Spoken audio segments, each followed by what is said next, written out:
Welcome to the Greater Oakland County Megacast. Started out as the West Bloomfield Megacast. Soon it became the Bloomfield area Megacast. Then the next thing happened, it became the kind of the Oakland County area Megacast as we continue to add radio stations, community outlets, Facebook pages, and more, all in an effort to get you, our listeners in Oakland County, the most up-to-date current information as we go through this Megacast together. I'm Dave Scott. Tyler Keefe will be checking in just a couple of moments from our Lakes FM studios in West Bloomfield. The Megacast is not a radio broadcast. It is not a television or a cable broadcast. It's not an internet broadcast. It's all of them combined together. So we've created the Megacast. Today, the Megacast can be seen on Civic Center TV, Channel 15 in the West Bloomfield area, Channel 99 at AT&T, all across Metro Detroit. We invite you to tune into the Megacast. If you're listening to one of our radio stations and you have AT&T cable, you can go to AT&T Cable 99 and then just tune in wherever you happen to be at AT&T. Look for the West Bloomfield, Keagle Harbor, Orchard Lake, Sylvan Lake channels, and you'll find your way in there, and you will find the Megacast. So even if you don't live in West Bloomfield, you can go to the West Bloomfield channel, find Civic Center TV on AT&T, and we will be there. Wow, that was complicated. I bet you'll figure it out, though. On the radio, the simple way to tune in is right on your favorite radio station, 89.3 Lakes FM.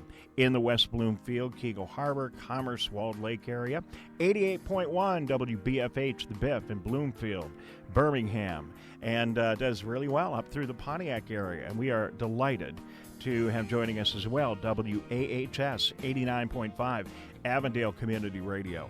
And that is broadcasting from Avondale High School right at I-75 and M59 with a great signal. Covers Birmingham, Bloomfield, Troy, much of the east side of our communities, and up north through Rochester and Rochester Hills and Troy and all those communities. So wherever you happen to be, thank you very much for tuning in. Another way you could tune in, go to civiccentertv.com, and you can watch a Megacast in high definition. And then we also, every day in the Megacast, have one additional community partner that brings us lots of folks via their Facebook Live page. And today, our Facebook partner is the Walled Lake Schools, who are doing a great job. We're going to check in with Ken Gutman, Superintendent of Walled Lake Schools, in a couple of minutes and to hear from him and get a continued school update here on the Megacast. We've got a great show lined up for you today. Lots of information. Big news headlines on our website. The headlines are hospitals low on supplies. The Detroit Grand Prix is canceled. Unfortunately, they could not find a rescheduling date. Sad news, not directly related to the coronavirus outbreak, but how sad is it that our beloved Al Kaline, famous Detroit Tiger, and I'm telling you, just one of the nicest guys ever, passed away. I have an Al Kaline story I'll share with you, and we're trying to get a hold of some folks in the baseball community to talk about that. As we are together, the Michigan legislature is meeting. They're doing the very best they can to meet in a safe way. We'll talk about that on the show. Suburban Showplace, it has now been confirmed that Suburban Showplace will have beds for Oakland County. And just like they're doing down at TCF Center in downtown Detroit, we'll have more beds in Oakland County. We'll talk about that. And I, like many of you, have been applying for the Paycheck Protection Plan, federal plan. How's it going? What's the best path to success to get that amazing loan that will help you keep your employees if you're an employer and help keep people off the unemployment rolls here in the state of Michigan? With the unemployment numbers being so high, the more that we can do to take people off that are currently unemployed and keep more people out of the unemployment system, the better off we are. So, a lot coming up. In a couple of minutes, we're going to talk to Rocky Raczkowski. And I've known him for, I don't know, a million years. I still don't think I pronounced his last name right. You know, that always throws me off, too. And I actually began my radio career. One of my first interviews on WBFH was with Rocky when he was running for office. He was the youngest majority leader in the nation when he served in the Michigan legislature. You see him on Let It Rip. He's clearly a Republican partisan. Let's fully disclose that. But he has promised not to let this turn into a partisan conversation today. And he knows as well as anybody what's going on in the Michigan legislature, how they're meeting today and talking about extending this emergency declaration of the governor and how that's all working. So we'll talk to him, along with a lot of other education experts today. We're going to talk to the people in Orchard Lake, see how they're doing, and much more. Speaking of education experts, always nice to check in with Ken Gutman, who is the superintendent of the Walled Lake Consolidated School District. Ken, you're looking good. You have a different backdrop today. I like it for those watching on. I do. I thought I'd represent Walled Lake Schools this morning. You're doing a really good job. Let me thank you, because I looked at the everything these days is about metrics on the internet. And I looked at the metrics from the days that you're involved with the show. Last time your schools participated, we had over 2,600 people watch the show on Facebook. I mean, it's absolutely amazing. So you guys are doing a really good job getting the word out, and the more people that know about all the information we're sharing here in the Megacast, I think we're all better off. So thank you. Oh, it's my pleasure. I appreciate being on with you, and I really love the Walled Lake Schools community and know that they show up. Well, since we talked last, the governor talked to all of us late last week, and schools now confirmed, as we anticipated, closed for the year. What's that mean in Walled Lake? Well, it means education continues, albeit not the way we'd like it to continue. So if I had my way, we'd be back in school today. We'd see our kids and our staff, and we'd take care of them the best we could there. But it means that education will continue for us, albeit virtually. And so I have to reiterate something I shared with you the last couple of times. I could not be more proud of our staff, our teachers, our administrators, and our parents and community who've continued to just be creative and work hard to make sure we're still taking care of children. And we recognize this is a really difficult time, and we recognize this is not something we were set up to do 3-4 weeks ago. But we're still continuing to take care of kids, and kudos to everyone who works for Walled Lake Schools and lives in the community.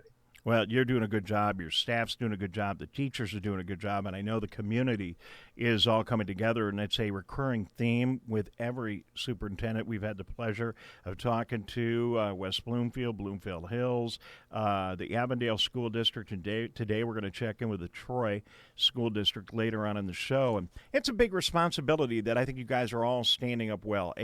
Continue to educate our students, but as pillars of our residential communities in suburban Detroit, there are a ton of services that you're offering, and just also making sure that students have something to do with their time. We've said it before, Ken Gutman, but I just can't envision a situation where we had all of these students that normally would be in school buildings just running around with nothing to do. It's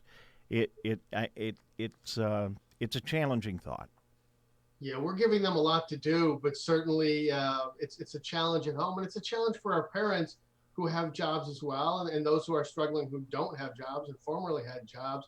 It's tough to continue that educational piece at home when you know that there are families that are struggling with it as well. Not to mention, our teachers are highly trained teachers, right? They've spent years learning and studying and honing their craft, and it's hard for parents to continue that at home as well. So it's we're making the best of a really tough situation. What do you have that's new for us today? I'm sure you're learning things as we go through the process. We know you're feeding people. We know you're educating people online. We know you're getting information to your students and teachers. We know that you're helping with resources. I hope I haven't stolen your thunder. But, can you talk a little bit about those things? But first, what's going on that's new? Well, I think you did say a lot of what we're doing and a lot of what's new. I don't know, it's spring break for us this week. That's new. And so my heart goes out to our seniors and others who planned on traveling this week. I know they plan to be in more exotic locations than here in the greater West Bloomfield area and other areas around us. But it's not the spring break we wanted, but we hope they're enjoying it. All right, Ken, I appreciate that. Hey, I tell you what, we're going to take a 60-second break. We've got to hit a couple of buttons. Ken Gutman is our guest from the Walled Lake Consolidated School District. This is the Megacast, and we will be right back. I know you're concerned about the coronavirus, and we're working hard to combat its spread and keep your family safe. But we need your help, too. Wash your hands often with soap for at least 20 seconds. Avoid touching your face and cough into your sleeve. Replace handshakes with an elbow bump. Avoid large crowds or events, and if you're sick, stay home and call your health provider. Every one of us can make a difference limiting the virus's spread and keeping Michigan healthy. Hello, I'm Dr. Faust, Medical Director for the Oakland County Health Division. Coronavirus disease 2019, or COVID-19, is a new disease caused by a new respiratory virus named SARS-CoV-2. COVID-19 was first identified in December 2019. There is currently no vaccine to prevent coronavirus disease 2019. The best way to prevent illness is to avoid being exposed to this virus. Wash your hands often with soap and water for at least 20 seconds, especially after going to the bathroom, before eating, and after blowing your nose, coughing, or sneezing. Clean and disinfect frequently touched objects and surfaces using a regular household cleaning spray or wipe. Avoid close contact with people who are sick, and avoid touching your eyes, your nose, your mouth. Cover your cough or sneeze with a tissue, then throw the tissue in the trash. Finally, stay home when you're sick. For more information about coronavirus disease 2019, go to oakgov.com/health or call 1-800-848-5533. Welcome back to the Megacast. Dave Scott along with Tyler Keefe in our Lakes FM studios on our incredible radio stations, WAHS 89.5 in Avondale and on 88.1 WBFH, the Biff, and of course 89.3 Lakes FM. We're joined right now by Walled Lake Superintendent Ken Gutman. Sorry, Ken, I had to hit a couple of buttons there. We had to go to break for a moment. I got almost everything right today, but, you know, the Megacast is not easy. There's like 7 things I got to plug in. So You do a great job with it. Well, thank you very, very much. I appreciate that. So you were telling us what's new. Talk a little bit more about that and about just some of the routine that you're going through and things you're learning at Walled Lake schools that we're likely learning at our other schools around the area. Sure. So I think the big push this week is districts are developing in their continuity of learning plan as specified through our last announcements that we would be home for the remainder of the year.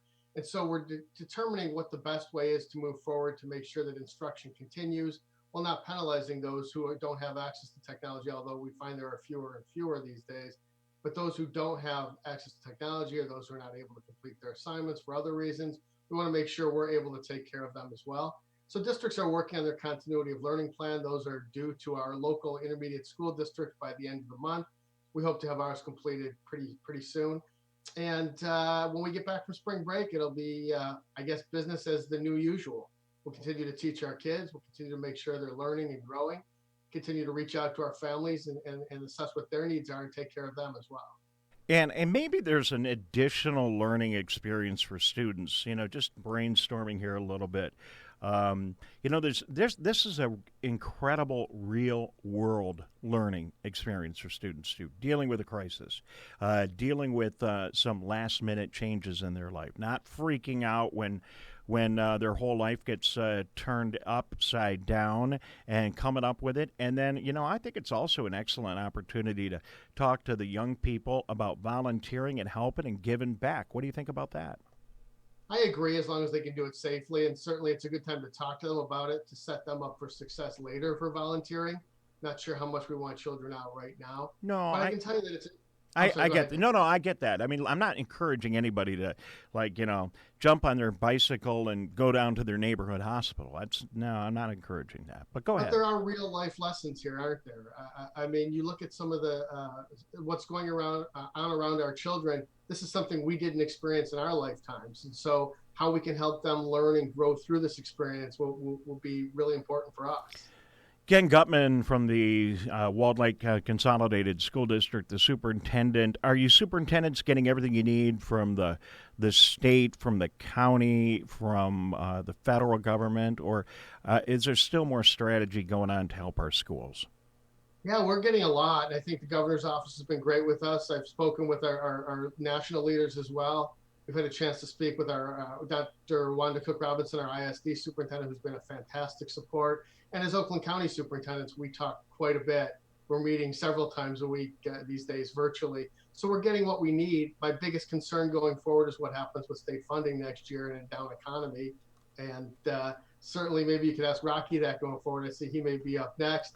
But we'd certainly love the support from our national government as well, because we recognize the economy's not heading the right way, and school funding is dependent on a robust economy. Yeah, well, I hope it all works. I hope these low gas prices don't. I mean, I love it. You know, I couldn't believe it. I saw gas today for, I don't know, like $1.60, and I talked to some folks that said there's gas in some areas of Metro Detroit for under $1 a gallon. But, you know, that's sales tax money, too, and I just wonder how the state's going to get through all this. I'm sure we'll hear more. Right now, let's get through the next couple of weeks and keep as many people alive, keep our kids educated, do the great things you and the other schools are doing, and I'm sure that will all become clear. Anything else you want to add, Ken, before we have to run along? I do, Dave, if you don't mind. I just want Please. to remind everyone, we're going to take care of our families, our children. We're going to take care of our staff. We're going to continue to reach out and take care of every child every day, not just now, but beyond this pandemic. And I do want to stress, you're not alone. Anyone out there listening, reach out if we can help your child on our website or email at info@wlcsd.org. We want to make sure we take care of our kids and our community going forward as well. All right, Ken Gutman, thank you very much. A huge thanks to you, your school district, for being our Facebook partner today, for the thousands of people that are watching. And this is, I think, good for students to tune in to the Megacast and see what's going on and learn a little bit about what's going on in our community. So I would assign all of your students an hour a day with the Megacast. I don't know if you can work that in, but... We'll make it happen, Dave, as long as you'll sign autographs when it's done. Yeah. Well, listen, I'd love, after this is over, I'd love to get around and meet some more people. So, and including you in person and everybody in Walled Lake. Thank you very much for being a part of the show today. Thank you. All right, Ken Gutman, he is the superintendent of Walled Lake Schools, joining us today, and a big thank you to Ken for helping us get the show out further through his Facebook page. Rocky Raczkowski checks in, the Oakland County Republican Party chair, former majority leader in the Michigan House, as the Michigan House of Representatives is meeting right now. We're going to talk to Leah Jackson in a little bit. She's with a group called Chefs for Seniors, helping people get food, senior citizens get the food they need. We'll check in with the elected officials and leaders of the community of Orchard Lake. It's a complicated one, Tyler. Orchard Lake, help me out here. I think Orchard Lake is the village of the city. It's what is it? It is the city of Orchard Lake Village, right? Yeah. So confusing. And then we're going to talk to the principal of Moarse Elementary School in Troy. They have a great volunteer program going on over there where they are making masks for our hospital workers. So great program. All right, there he is. I see him on Zoom, looking good. My good friend, Rocky Raczkowski. How you doing, Rocky? Hey, good morning. Good morning, dude. Thank you for joining us. For those that don't know you, I mean, you're everywhere. You are the chair of the Republican Party in Oakland County, been very active in politics, run for a number of seats, and served in the Michigan legislature. You were the majority leader when you were only 28 years old. Wow. And that makes you, if my notes are right, the youngest majority leader ever in the state of Michigan and maybe nationwide. Is that right? That's true, but that's not my proudest moments. I know. Your proudest moments about your service in the military, and we know about that. Absolutely. That's one of those great things when you can put partisanship aside and put on a uniform that brings Republicans, Democrats, Independents, Vegetarians, whoever together as in one combined mission to serve others. And that's probably the proudest moment I've had, besides having a great family. Well, and I remember you coming back from one of your terms and duties in the Middle East, and I just happened to be there at the airport, able to greet you with a lot of other people. That was a great moment for all of us. And I also want to thank you, Rocky. Just let people know who are tuning in that you were kind to give of your time during Veterans Day and come to West Bloomfield for our Veterans Day breakfast, and we really appreciate that. I know you're always able to help out with any veterans cause. And we also a lot of fun watching you on Let It Rip on Channel 2 and hearing you on WJR when you're representing the Republican side of many issues. A lot of fun. Well, the key here is being nonpartisan as much as possible to make sure that we actually have a direction where we move together, because especially right now during this coronavirus pandemic, we really should be putting partisanship aside. Sometimes we don't see it, but we should be putting partisanship aside.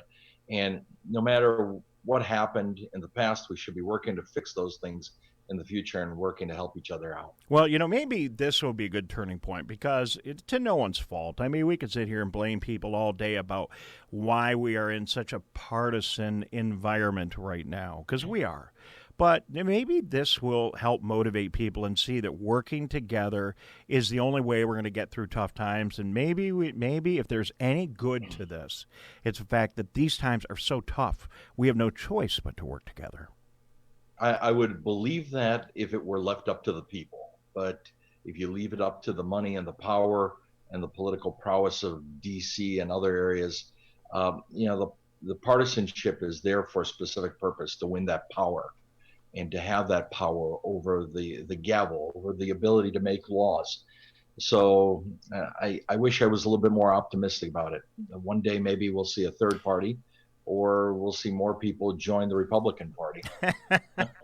Well, I get, the one thing that's really cool about what I'm doing here on our Megacast, by the way, we've got great support over a number of community radio stations, television outlets, Facebook pages. So we're covering a big chunk of real estate with the show every day. And Rocky, I think when things get really local, when we are right down on the ground level, saving lives at the hospital, adding beds over at TCF or at Suburban Showplace, getting our first responders out. When you get right down to the local level, it's a lot easier to put the partisanship aside and solve the problem. So moving ahead. That's what it's all about. And Dave, I'm not sure if you know this, but I was actually somewhat involved in working out the Suburban Showplace Center here in Oakland County that's going to serve as a base for Oakland County residents for extended care. And when I was in the legislature, I was proud to work on expanding the CON, which is the certificate of need that allows for hospitals to expand, where we had Providence expand in Novi, West Bloomfield, Henry Ford expand in West Bloomfield, and Sinai expand in at the Huron Valley Hospital. And I was proud to work on that. One of the sad parts about that was when I was term limited, which I agree with term limits. When I was term limited, the agreement that we cut with some of the hospital CEOs was that they would maintain their presence with their hospitals in Detroit. And if you recall, back in the early 2000s, probably 2002, 2003, 2004, when I was overseas by that time, St. John's Riverside closed down, and then Hutzel Hospital closed down, which was part of the DMC, and that was never part of the agreement. We would have had the beds and maybe perhaps not needed TCF Center. Yeah, well, I mean, that's a good point. Fortunately, we do have some other really good examples of people that have built big networks here in Michigan. Henry Ford Hospital, West Bloomfield, still with their major Beaumont facility, as well. Beaumont also. So, on the good side, there are McLaren and DMC, all four. All four of the big ones. Yeah, Beaumont, they have done a good job. And Providence, the Ascension system has been very good as well. Talk a little bit. I was unaware that you were involved in the Suburban Showplace deal. They are definitely going to now, the word finally announced, I think yesterday, that is going to be another facility where we're going to have additional beds. I was trying to get a hold of Blair Bowman, the owner out there. But if you know the story, why don't you tell us? Yeah, Blair actually met with the Ascension president, and I know that the commander of the Michigan National Guard, or what they call the TAG, the Adjutant General, and the Army Corps of Engineers talked with Blair, because their positioning is fantastic in service to that area, that underserved area in Western Wayne and as well as Western Oakland County. What's interesting is they're about a half a mile away from the Novi Providence Hospital, which would be an assistant hospital if they needed doctors or assistants. You have a major hospital right there, right down the road at Grand River in Novi as well. And what's also interesting is the Suburban Collection Showplace is truly what would be considered a headquarter area, because you've got a hotel that could possibly house, the hotel is on the east side of the complex, that could house individuals coming into Michigan to help with the healthcare situation, doctors, nurses, or even military medical personnel that would need housing. They'd have the hotel right there. And then you have a couple ballrooms in between the showplace and the hotel, which could serve very easily for a supply distribution network and maintaining of supplies there for distribution throughout the whole state of Michigan.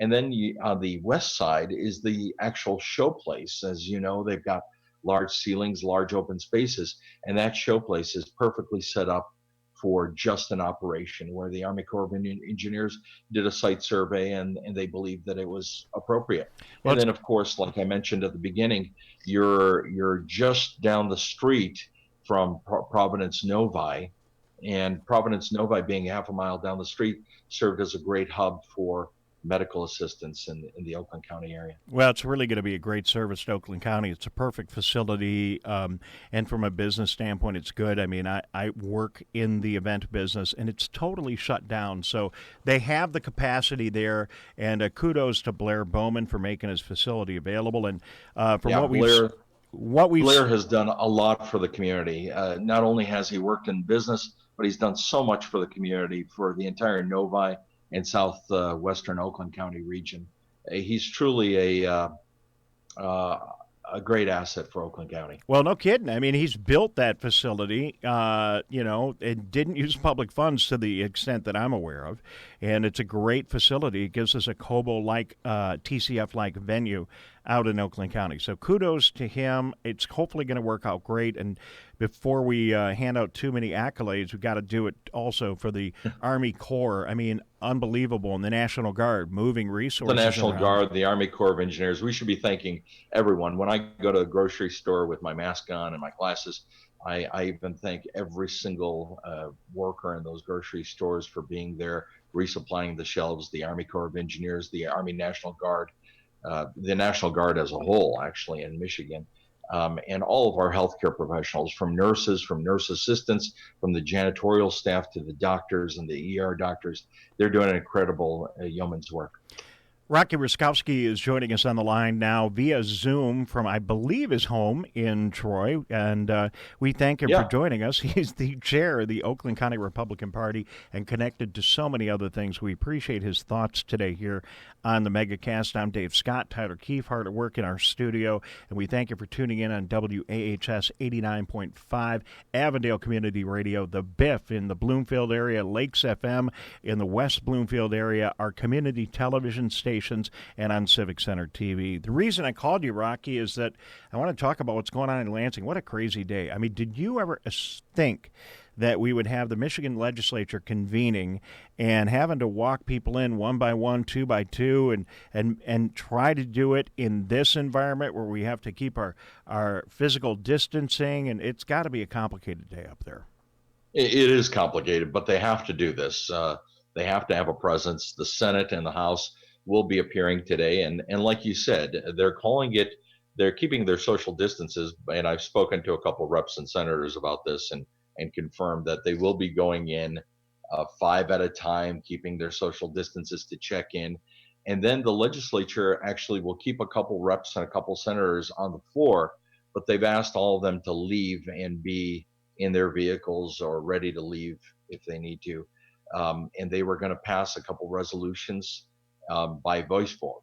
And there is unanimity between both parties, both leaders, to pass these resolutions by voice vote. One of them is predominantly focused on making sure that the emergency declaration that the state is under is reviewed every 2 weeks. Instead of just doing a blanket order of 70 days, we may need 70 days, we may not need 70 days. I'm of the belief that hopefully, if everything goes well, we won't need 70 days.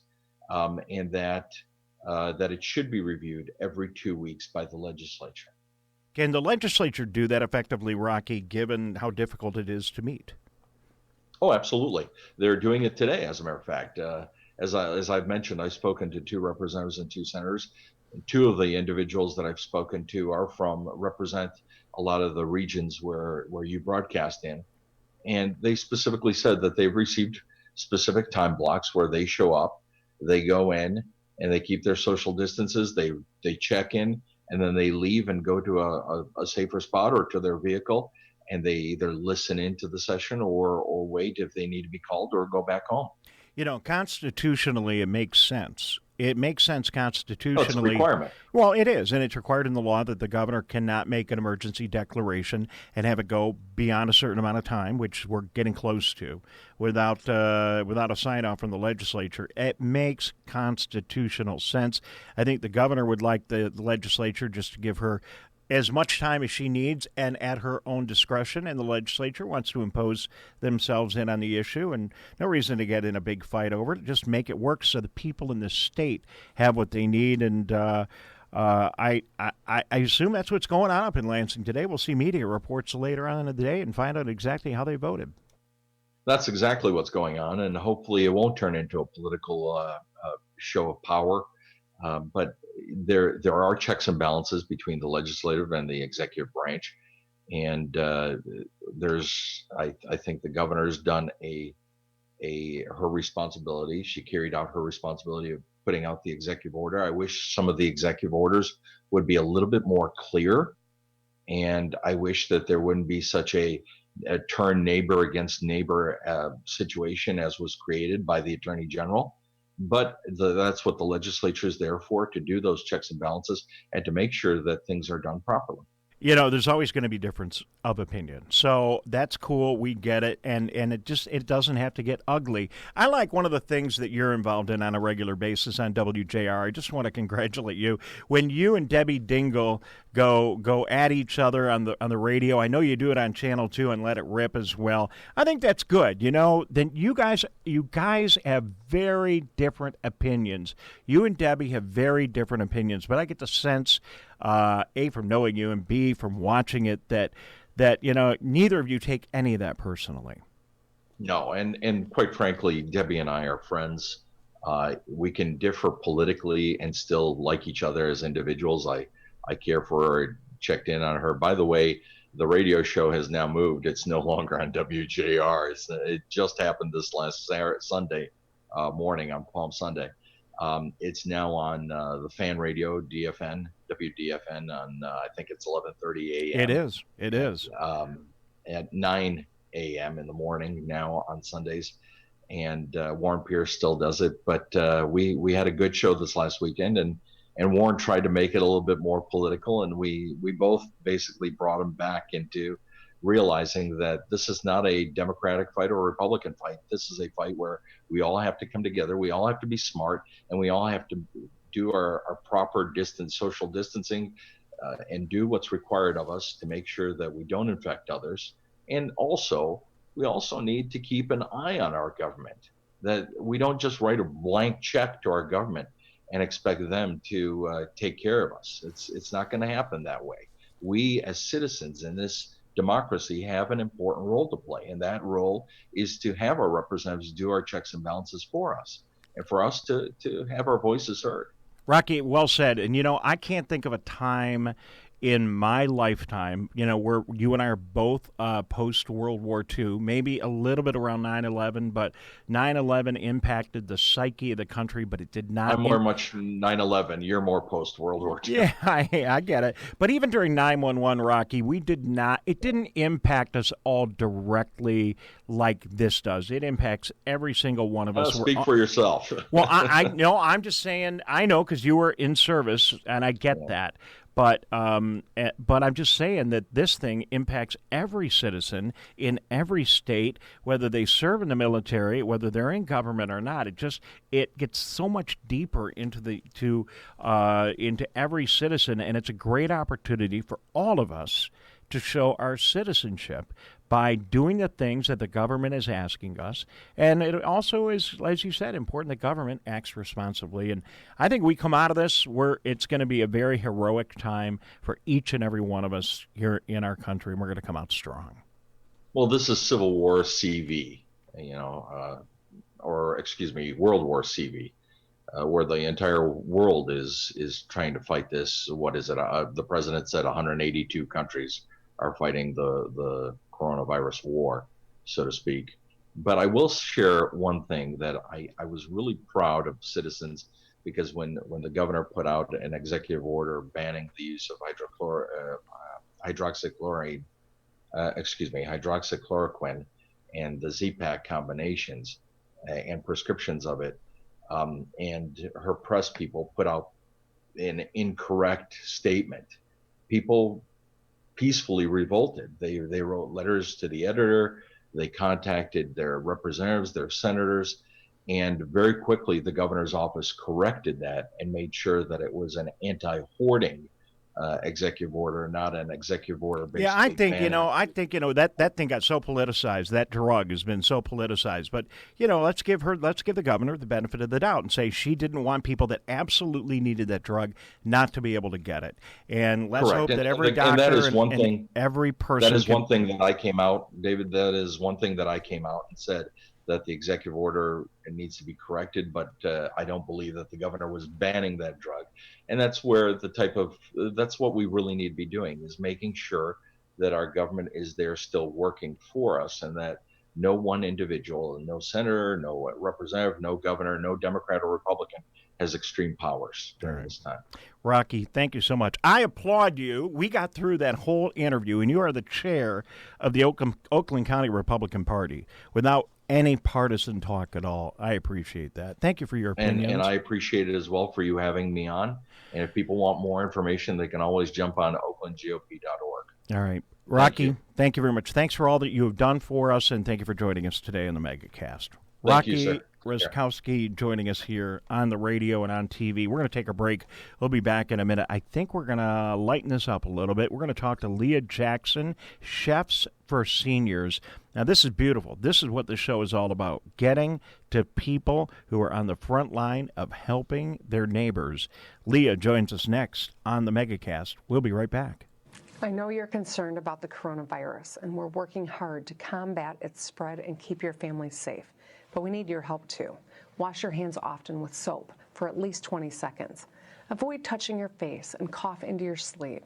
Replace handshakes with an elbow bump. Avoid large crowds or events, and if you're sick, stay home and call your health provider. Every one of us can make a difference limiting the virus's spread and keeping Michigan healthy. Hello, I'm Dr. Faust, Medical Director for the Oakland County Health Division. Coronavirus disease 2019, or COVID-19, is a new disease caused by a new respiratory virus named SARS-CoV-2. COVID-19 was first identified in December 2019. There is currently no vaccine to prevent coronavirus disease 2019. The best way to prevent illness is to avoid being exposed to this virus.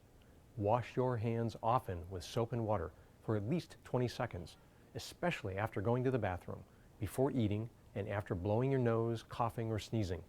Clean and disinfect frequently touched objects and surfaces using a regular household cleaning spray or wipe. Avoid close contact with people who are sick, and avoid touching your eyes, your nose, your mouth. Cover your cough or sneeze with a tissue, then throw the tissue in the trash. Finally, stay home when you're sick. For more information about coronavirus disease 2019, go to oakgov.com/health or call 1-800-848-5533. All right, welcome back to the Megacast right here on 89.3 Lakes FM, 88.1 WBFH, The Biff, WAHS 89.5 Avondale Community Radio. Thank you for tuning in on Civic Center TV in West Bloomfield on Channel 15.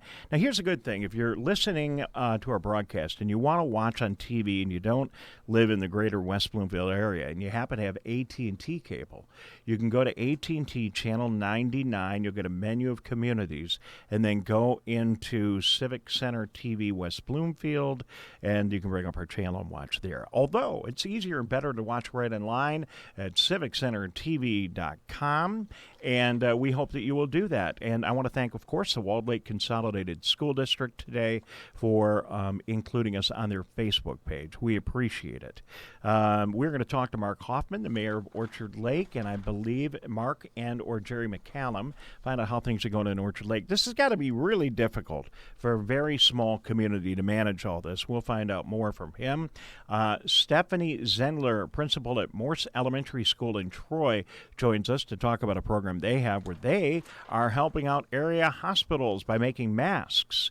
And I think if everything goes well, Tyler, I don't know if we've got everything done, but I believe that Lynn Henning, the former Tiger beat reporter for the Detroit News, will join us as we have an opportunity to talk about the passing of Kaline today briefly, and certainly the impact the coronavirus has had on baseball, which we all certainly miss. So that and more coming up. Go to our website, civiccentertv.com, civiccentertv.com, and you'll find a wealth of information, guests that we've interviewed over the past couple of days, and a whole lot more. So joining us on the show, I can see that we have Mike Jackson joining us from Chefs for Seniors via Zoom. Mike, how are you?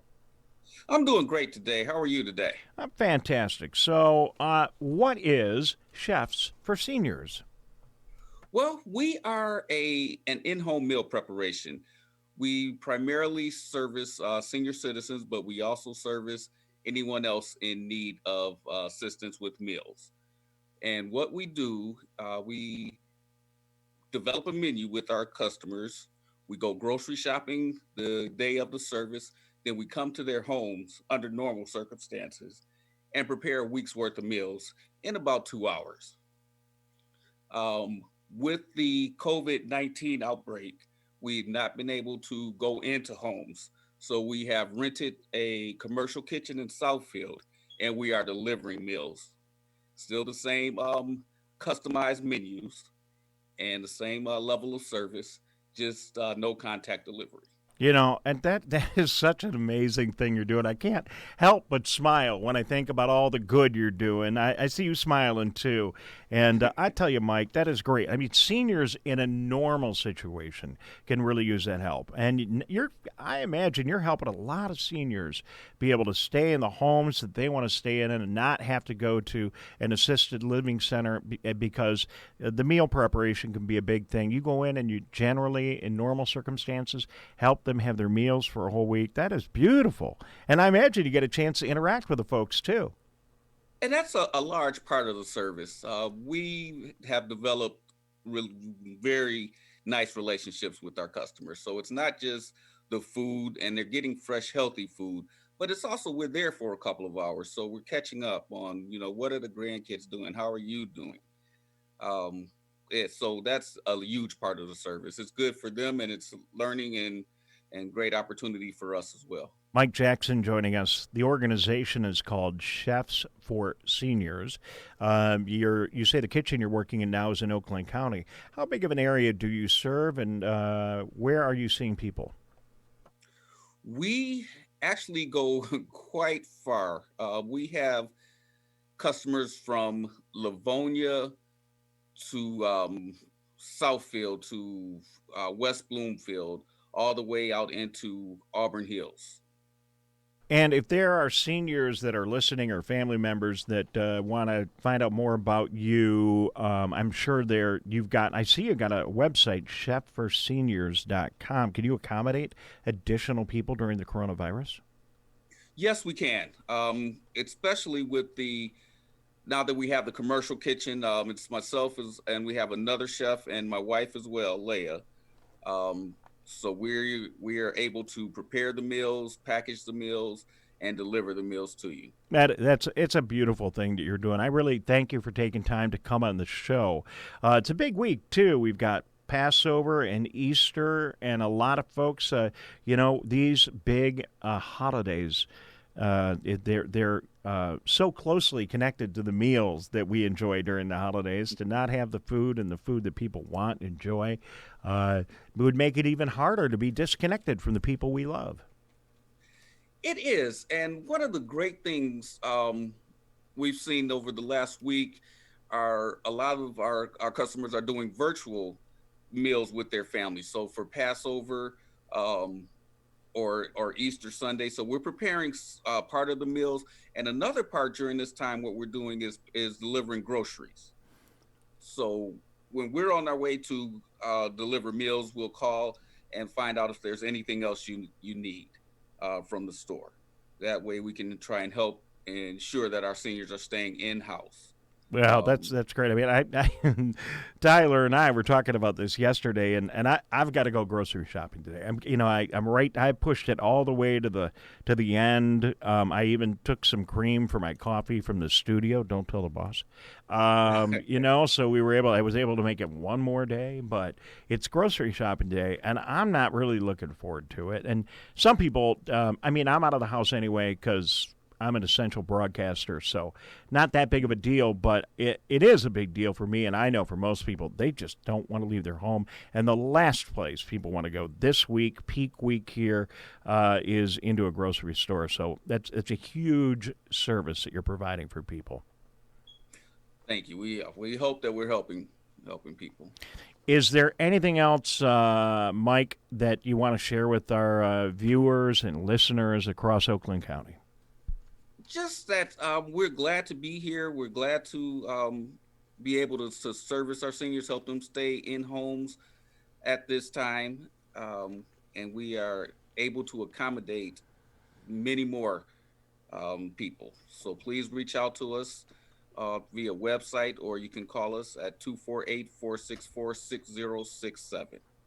It's a great program, Mike, and it's also good that you're able to work and keep other people working during this very troubling time for businesses. So I applaud you. Chefs for Seniors, 248-464-6067, or go to chefsforseniors.com. I was kind of curious, is it an affordable thing, or is it something you really got to be like a millionaire to be able to afford?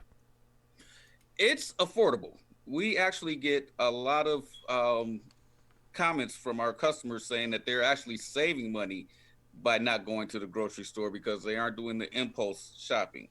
All right. When we go in, we're getting specifically what we need. So, yeah, everyone is finding it to be affordable. Mike, thank you very much. And when you open up another side division called Meals for Broadcasters, I want you to call me up because this sounds like a pretty good deal. Thanks for joining us today on the Megacast. Good to have you with us. All right, thank you. All right, see, Tyler, on the front line all across our state and across our Oakland County region, I'm going to physically distance here a little bit. It's really amazing, the stories that we're hearing and the way people are helping out. We have a lot of great people doing great things, and Chefs for Seniors is one of those programs that's really helping people, particularly in this time. I mean, they do that in regular times. Sure. There's no better time for that or better need for that than right now, especially with seniors being at a higher risk than other people in the civilian population. So what Mike and what Leah and what their entire team is doing is absolutely amazing. All right, we're going to take a break. We're going to be back in a minute. We have a lot of news that I want to cover and a lot of information. We're going to go to the Civic Center TV website, take a look at the big stories of the day, talk about what's going on here in our area. This is a great note. So really happy. Lynn Henning, the legendary Detroit News, I hope I got that right, beat writer.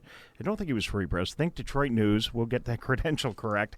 Legendary beat writer that follows the Detroit Tigers will join us. I know, I promise you, I assure you, he has some amazing Kaline stories.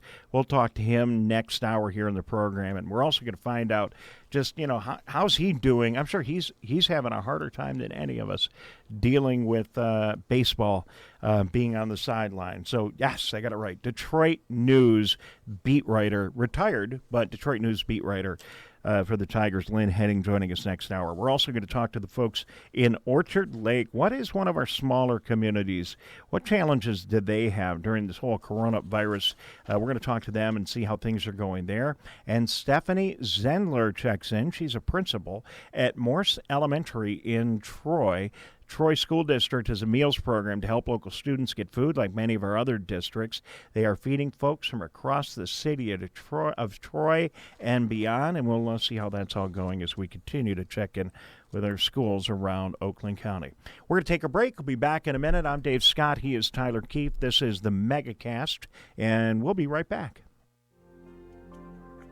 Hi, I'm Dr. Jonay Caldoun. We know that COVID-19 is spreading rapidly across Michigan right now. The most important thing people can do to protect themselves is social distancing.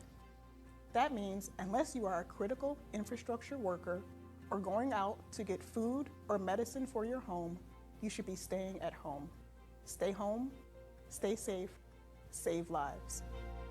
The Centers for Disease Control in Oakland County Health Division encourages households to prepare for the possibility of a coronavirus outbreak in their community. Keep extra items in your house for an extended stay at home.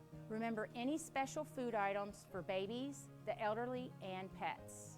Keep non-prescription drugs and other health supplies on hand, such as personal medications, at least 1 month's supply, first aid kits, alcohol-based hand sanitizer, at least 60% alcohol, non-mercury thermometer, and get copies and maintain electronic versions of health records.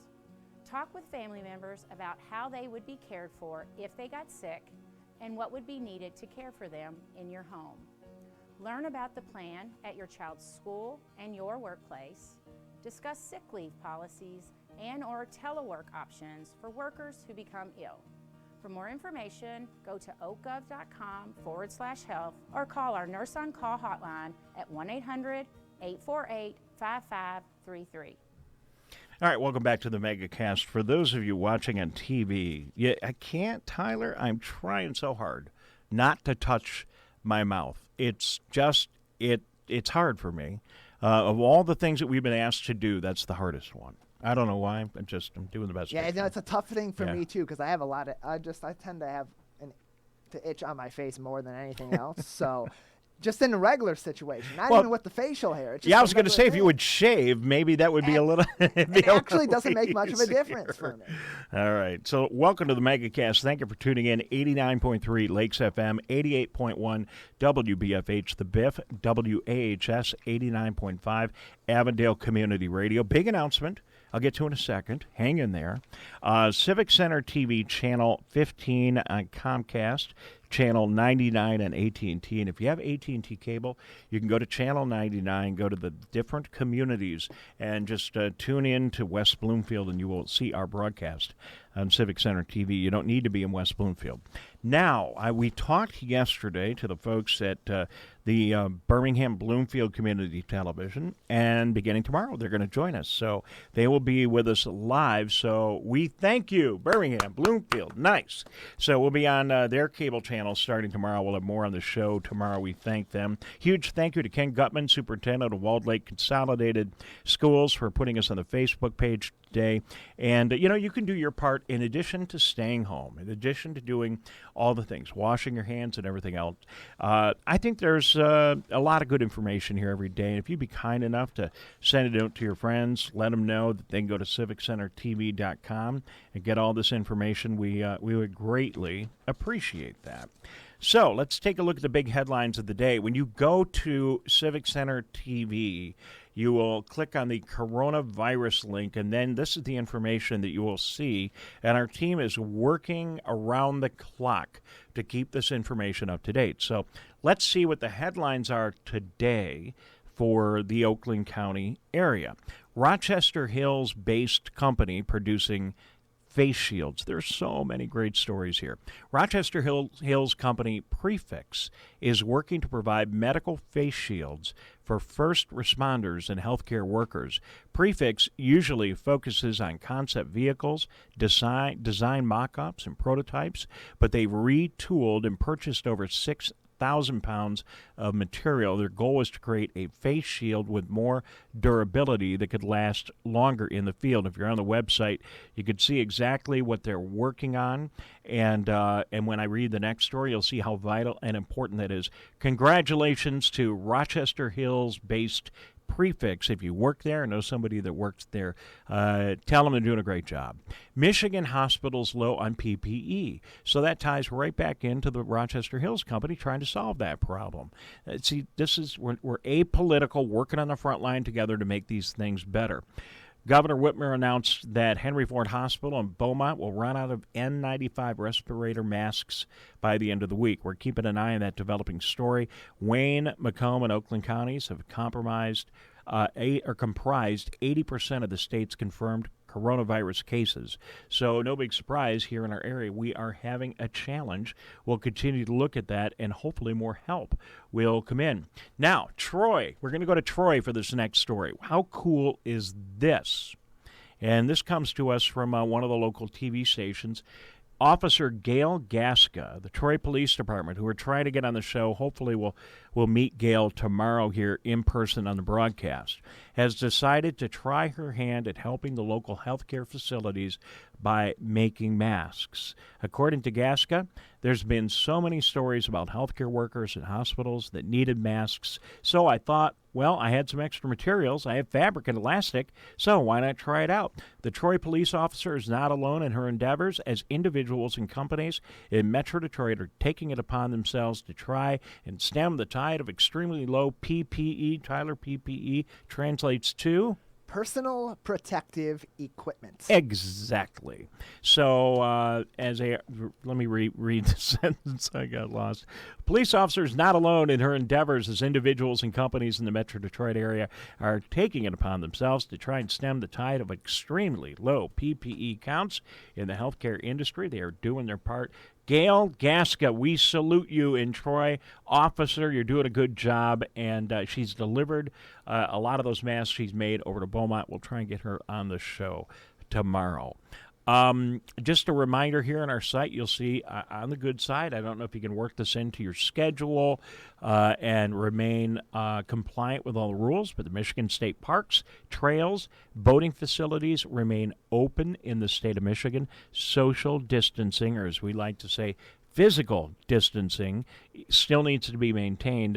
And that story that's on CivicCenterTV.com is referring to the state parks. Good news, as we found out yesterday, talking to our parks officials in West Bloomfield and Auburn Hills, and if we've checked in with any parks department, I think around our listening area, they're all open. I mean, the playground equipment, no. But going for a walk in one of the many amazing trails, riding your bicycle, getting out in the outdoors, Tyler, that's okay. That's good. It's encouraged. And on top of that, their recreation is still in business as well. They're doing many different things online. We talked to Lauren Azuri previously about that. We talked yesterday to Sage Hegdel from Auburn Hills about what they're doing in these times to keep recreation going, despite physical distancing being absolutely necessary. So on top of the amazing parks we have all throughout Oakland County, there's tons of recreation from those parks departments that is still very much in play, Dave. In addition to the stories, if you go to the Civic Center TV website and you go to the Megacast page, you're going to find archives of the show. And if you're just catching the show for the first time today and you want to be able to have an opportunity to hear some of the comments that have been on the show, you can go right to the Megacast page and hear from folks like yesterday. We had Dr. Manu Mahorta, the Chief Medical Officer of West Bloomfield Henry Ford Hospital, here on the show. He had a lot of very interesting things to say. Wasn't it great that he actually took time to talk to us? And yesterday in the show, he talked about the faster testing that is available in the marketplace. Getting faster and faster turnaround testing is something that we will expect to see. Now, Henry Ford Health System has been doing internal testing now for a couple of weeks. So turnaround times that were 5, 7, 8 days have been shaved down to less than 24 hours in many cases. It's just one comment from the Chief Medical Officer at Henry Ford Hospital, who is with us on the show. You can hear the rest of his dialogue from yesterday in the full interview, and in fact the entire show. Still a lot of relevant information is still there. Stories we're watching today: hospitals low on supplies. The Detroit Grand Prix has been canceled, not rescheduled for this year. They could not find a date that complied with the rest of the Grand Prix schedule, and that is sad. We hate losing the Grand Prix, but we have. Speaking of sad, legendary number 6 of the Detroit Tigers, Al Kaline, passed away, not related to the coronavirus, but he did pass away, and we're going to talk to Lynn Henning, Detroit News sports sports columnist, retired, coming up later on in the show. Michigan legislature taking action right now to extend the governor's emergency order. They're trying to work that out in a nonpartisan way. Hopefully that's what happens. Suburban Showplace will be hosting additional beds. Army Corps of Engineers are going to get together and do some of the amazing work they did at Cobo in Oakland County. And all of us are keeping an eye on the Paycheck Protection Plan. I could tell you yesterday, as a business owner, I was able to call my bank that services my business, get a hold of them, and get the application filed. Seeing what is going on nationally, the money is tight. If you are a business person and you want to take advantage of that amazing Paycheck Protection Plan, I strongly advise you get to that today. Don't wait any longer, because there's only so much money, and it's going to be gone. The whole nation is going after those dollars. So call your banker. If you have an established relationship with somebody in a bank, that's the good place to start, because you can't file for this thing right in the federal website. You got to file for the loan right through your own bank. And Tyler, that program is really important, because that is a job saver, and that is a small business saver. It's going to buy our small businesses 8 weeks and maybe even a little bit more to keep the businesses alive. And then those are employees that don't need to be laid off. They can stay in the workforce and get something good done. And just by way of example, not to toot our own horn, but that's what's going on here. You know, we've got the entire staff at Motown Digital, our production company, that has no work working on this show. So we're able to work on something good, keep everybody employed, keep them off the unemployment lines, and hopefully this program will work for us and work for your business as well. It's a great program. It really is. So we are going to take a break. We'll be back in a moment and continue our conversations on the coronavirus. I want to thank our radio stations, 89.3 WBLD, Orchard Lake, West Bloomfield, Kegel Harbor, Sylvan Lake, 88.1 WBFH, Bloomfield Hills, otherwise known as the BIF, WAHS, Auburn Hills, WAHS, 89.5, Avondale Community Radio. And just 30 more seconds, Tyler. You know, I can't say enough about Logan and at WAHS and Ron at the BIF and the guys at Community Television in Bloomfield that are going to start coming in tomorrow to get our show on live every single day. We really appreciate it. It's a big commitment, and we thank each and every one of them. Thank you for tuning in on Civic Center TV. Thanks to the Walled Lake Schools for joining us on Facebook today. You can watch the show on their Facebook channel. We got a ton coming up. Don't go away. The Megacast continues in just a moment. Hi, I'm Dr. Jonay Caldoun. We know that COVID-19 is spreading rapidly across Michigan right now. The most important thing people can do to protect themselves is social distancing. That means unless you are a critical infrastructure worker or going out to get food or medicine for your home, you should be staying at home.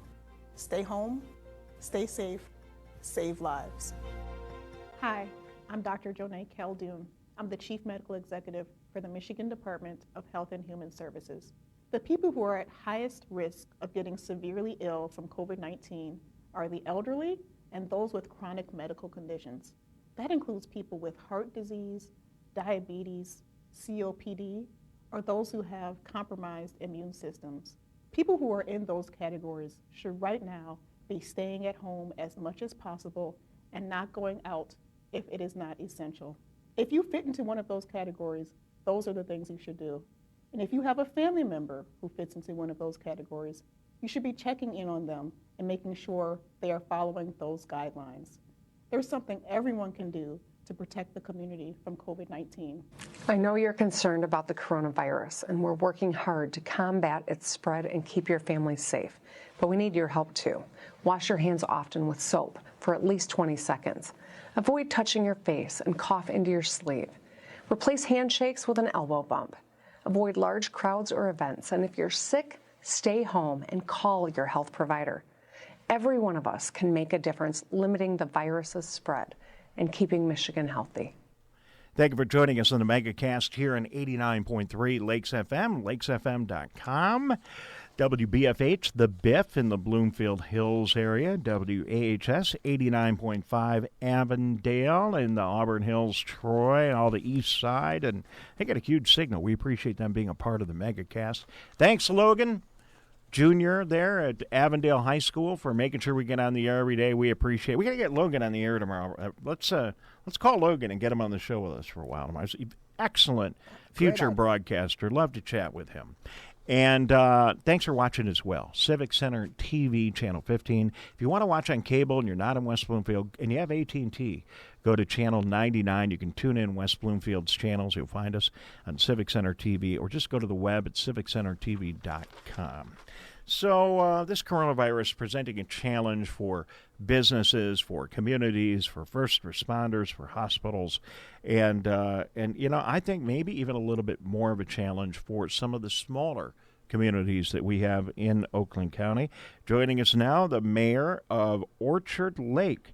It's Mark Hoffman. Mayor Hoffman, thank you very much for joining us today on the Megacast. Glad to be here. So is it a little bit more challenging for a smaller community like Orchard Lake? You don't have a big 911 center and, 100 first responders there. How are you guys doing, and is it a bigger challenge for a smaller community during a crisis like this?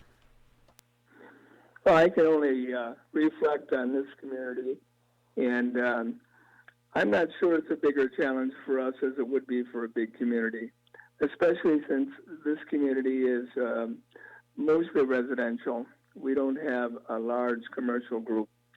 So we've done the things we're required to and want to do with respect to the governor's orders. We've reduced the staff at City Hall, and I think we're doing fine. But I'm not sure we're having the issues that bigger communities have. Well, I would hope not. I just didn't know, and I was just curious what might be different in Orchard Lake. It's challenging for all of us, though, isn't it, Mayor Hoffman, being here in Oakland County, and then you turn on the local, the national news, and you see that Oakland County is right at the epicenter of this entire crisis. We're right in the thick of it, and that's got everyone's attention. Certainly does in Orchard Lake. Yes, sir?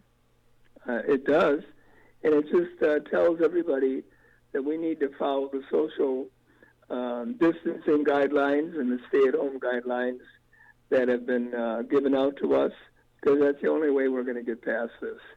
And I see from the city that I'm in, whenever I am out, that there are not a lot of people traveling, so people are following the directions.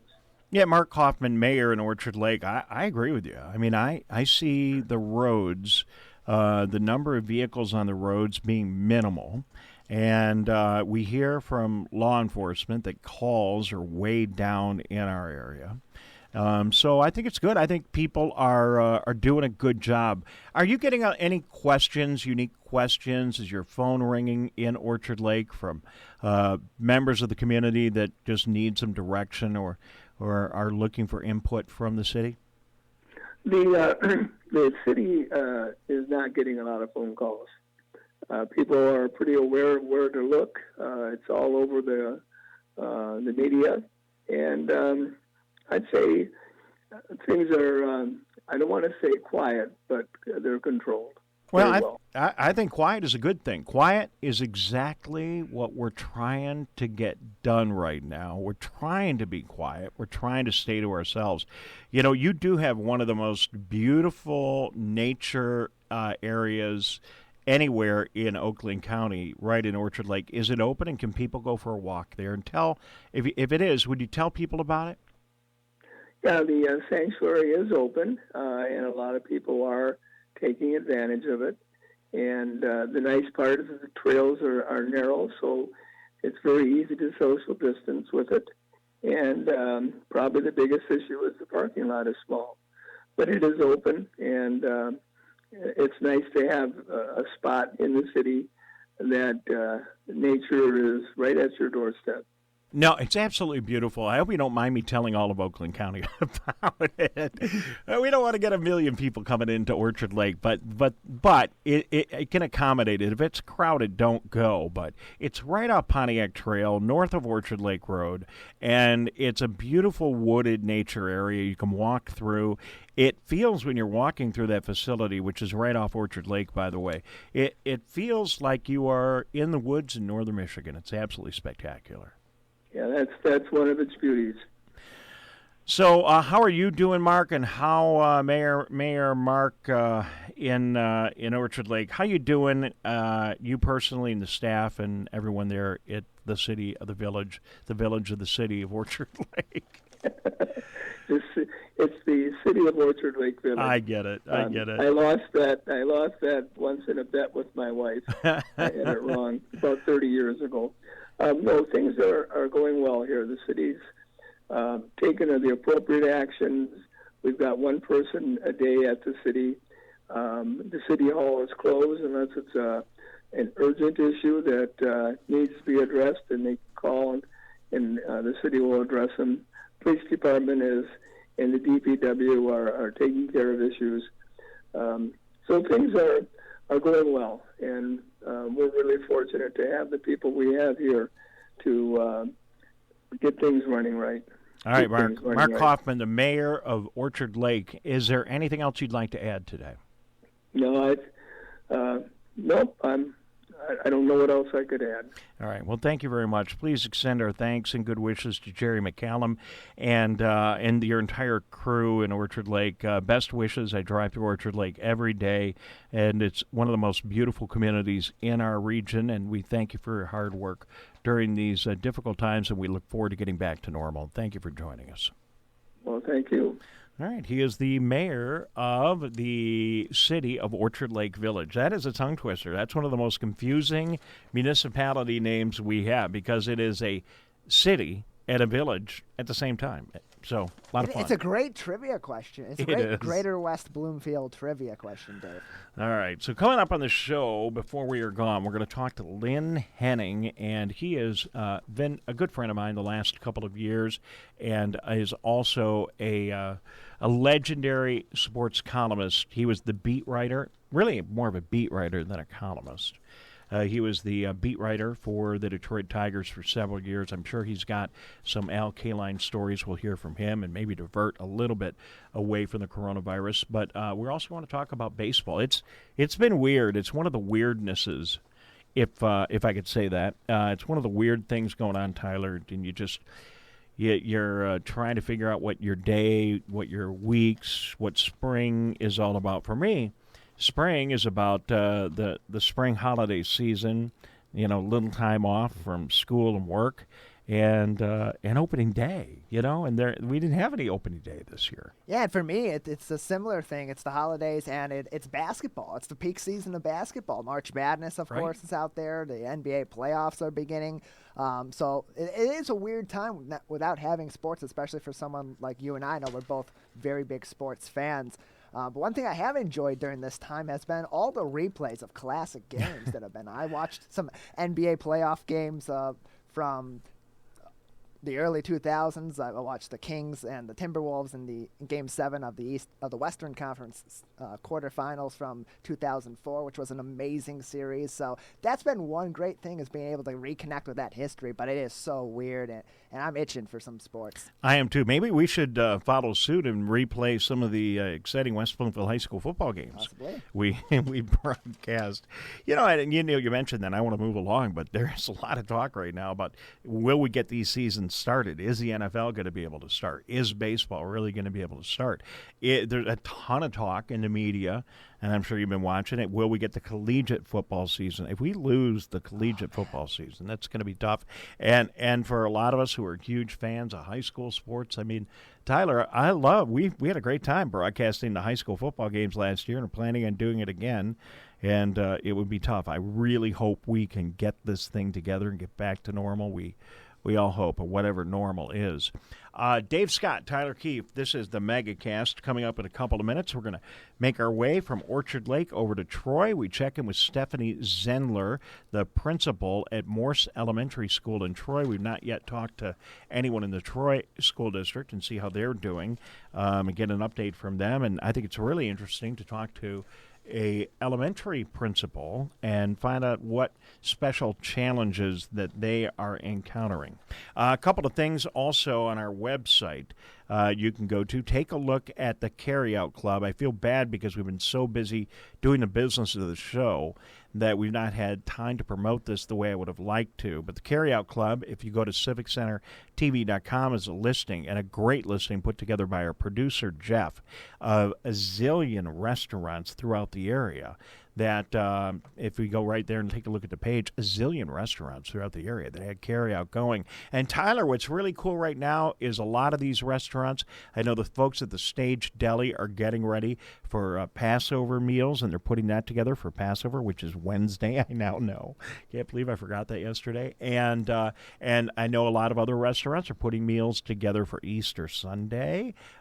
So go through this listing on the website if you get a moment and pick a restaurant you might want to get carryout from, and many of these restaurants are going to have special meals for the holiday. It's the Carryout Club, and a great safe way to get a meal and support the local restaurants in our area. We got time to run through the vocabulary really quick? What? Let's go ahead and do it. All right. So here on Civic Center TV, from the very first day of the Megacast, how long have we been on the air? 2 weeks? Yeah, it's been about 2 weeks. 2 weeks or so? 2 weeks tomorrow. So since the first day of the Megacast, we realized there is a unique vocabulary that is specific to this time. So we have the COVID-19 vocabulary. I'm surprised we haven't put this up on the website. We'll work on that today. But Tyler is the expert in knowing what all these terms mean and how they impact us. Flatten the curve. Flatten the curve is a concerted effort by the community to reduce interaction so that we are not seeing an exponential growth of COVID-19 cases continue on. Physical, not social on our show, physical distancing. You want to keep a distance of at least 6 feet or more between you and another person if you are interacting. That helps to reduce the likelihood that you will spread the disease if you have it or pick it up from someone else. Fomite transmission. Fomite transmission. Fomite transmission is where you either pick up the disease from a carrying device or a carrying person by way of interaction with them. So you touch a surface and then you touch your mouth, your eyes, your nose.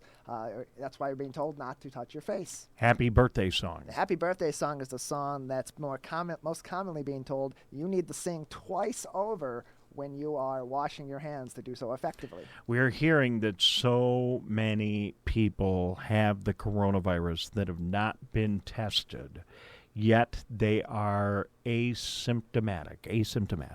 If someone is asymptomatic, they may be a carrier of the virus but not be showing any physical symptoms. Yeah, and from what we understand is we are learning more.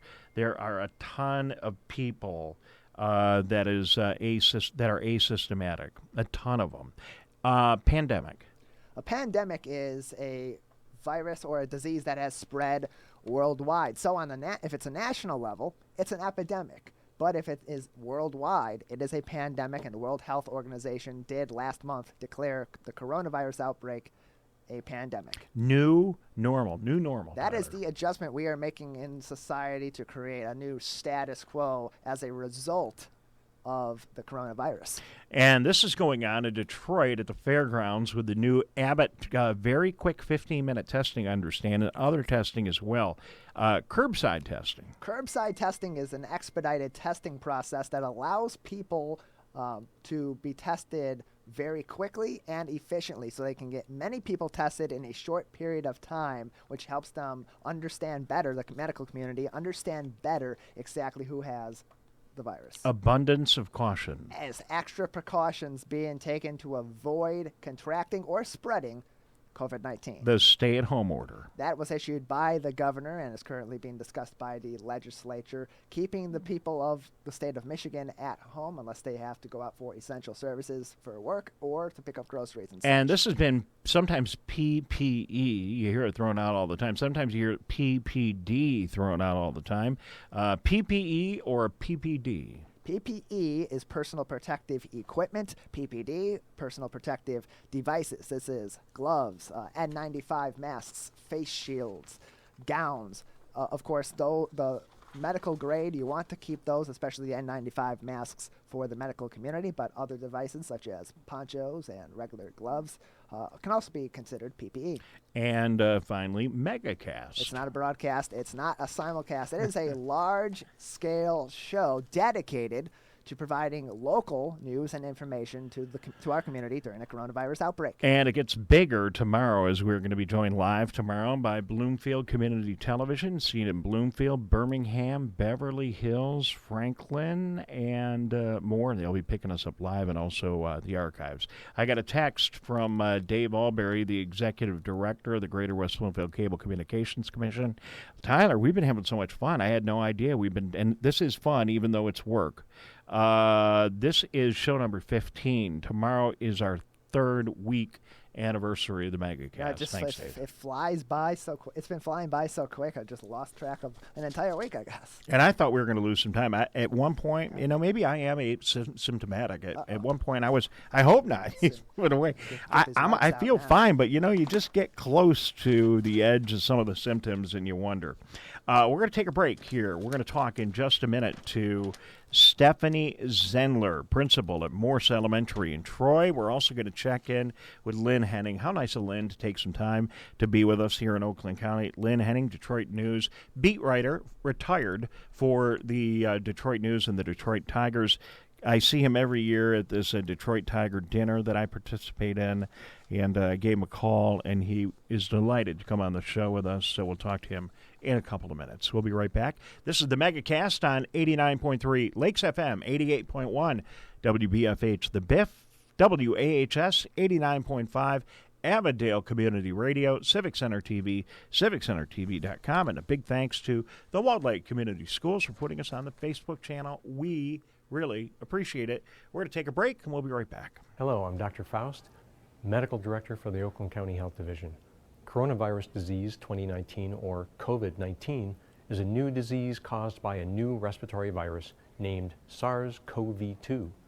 COVID-19 was first identified in December 2019. There is currently no vaccine to prevent coronavirus disease 2019. The best way to prevent illness is to avoid being exposed to this virus. Wash your hands often with soap and water for at least 20 seconds, especially after going to the bathroom, before eating, and after blowing your nose, coughing, or sneezing. Clean and disinfect frequently touched objects and surfaces using a regular household cleaning spray or wipe. Avoid close contact with people who are sick, and avoid touching your eyes, your nose, your mouth. Cover your cough or sneeze with a tissue, then throw the tissue in the trash. Finally, stay home when you're sick. For more information about coronavirus disease 2019, go to oakgov.com/health or call 1-800-848-5533.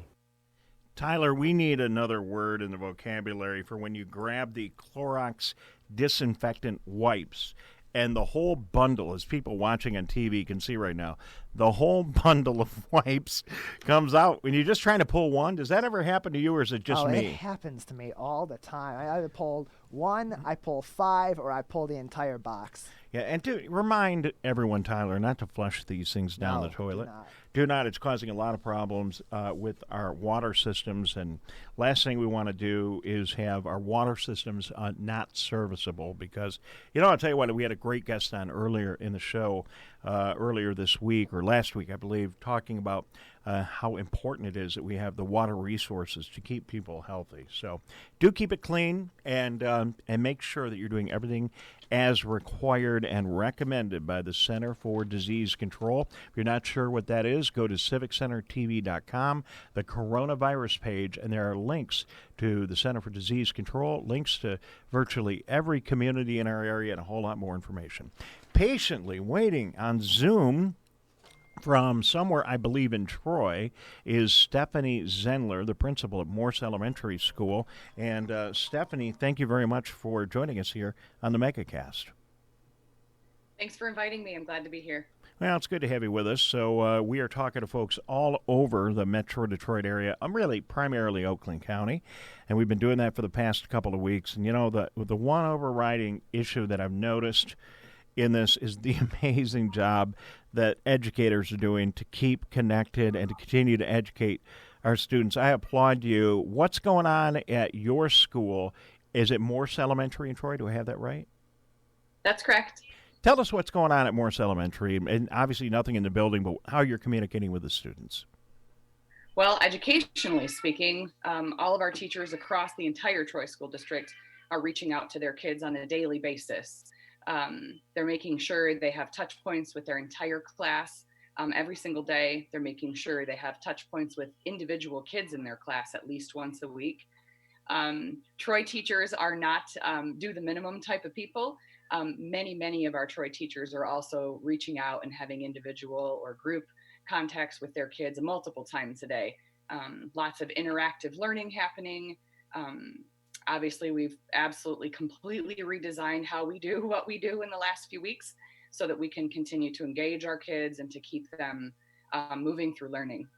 Stephanie Zendler, principal at Moarse Elementary in Troy. Stephanie, we've talked to primarily administrators. I've talked to almost every superintendent that I could get in touch with, as they're very busy doing things to make things happen in their districts. I've not had the opportunity to talk to too many principals at elementary schools. Can you talk a little bit about the additional challenges that dealing with the age of students in elementaries and dealing with communicating with them over the internet? Yeah, well, several challenges. But every challenge is an opportunity to learn something new, for sure. But some of the challenges include younger elementary kids in particular have to be very reliant on their parents for device use. So if a teacher wants to host a meeting on Zoom or to provide content to their kids, they have to count on the parents to be available with that device and to have internet so that the kids can connect and engage. We have been pleasantly surprised, though, that our community has been really helpful with that. And where we have found gaps, Troy has been able to help fill them with hotspots or devices, things that kids need to get connected. Certainly, there's the ongoing concern about safety. We want to make sure that our kids are using those devices and engaging in those things in a safe way. So our teachers are absolutely learning on the fly how to do those things. Nothing replaces in-person, face-to-face teaching, but we're doing our very best to engage kids and to keep their parents engaged too. There's a fine line between giving them too much and not enough. So we're working hard as a district team and as a school team to do those things. We're also using our traditional models that we've used with parents all along. Some folks are Twitter parents, some folks are comfortable on a school Facebook page. Or other, platforms. So we're trying to continue to engage them in ways that they're comfortable with. We also recognize a lot of parents are working from home. So we're trying to be really intentional about what we expect and when, so that parents have an opportunity to create a balance between the need to often work at home and to make sure that their kids are engaged in learning. So it's not a perfect science by any means, but we're getting better every day. And we're really committed to doing whatever it takes to make sure we can keep all kids engaged in learning during this time away from the physical building. Stephanie Zendler joining us here, the principal at Moarse Elementary in Troy. Stephanie, so much of what you just said is true for all of the districts that we've been talking to across our area. But you're right. I mean, it's the parents, too. They're heroes at this time. And it's funny because I know in a lot of the schools, parents are interacting with teachers of their students that might have also been their teacher. So, you might be getting a call from Mr. Johnson, who is your science teacher, saying, look, Bob, your son has got to do a little bit better in class. So, it's all good. But the parents are doing a great job, aren't they? They really are.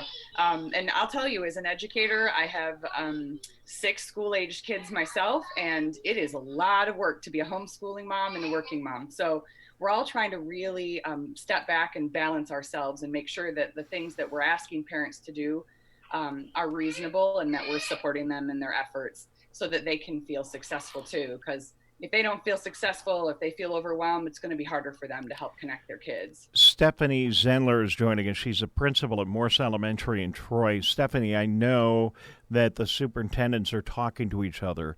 Do teachers and principals also have the opportunity to dialogue with other educators around the state so you guys can compare notes and share successes? Yes, absolutely. Certainly inside the district, we have lots of opportunities for collaboration. Again, we've picked up really quick about how we can help each other connecting through grade level Zoom meetings and staff meetings. We had a staff meeting last week with like 47 people on Zoom trying to work together to problem solve particular struggles that we're having. As well, principals and teachers reach out on typical social media channels too. For instance, I've joined a school closure principals group on Facebook that has been fantastic for helping when I'm trying to troubleshoot something that I'm working through with my community, or I have an idea, or I'm looking for an idea. It's really great that the attitude amongst educators across the country really has been open door, open mind. Like, hey, if I have this idea, I'm not trying to hide it and keep it for myself.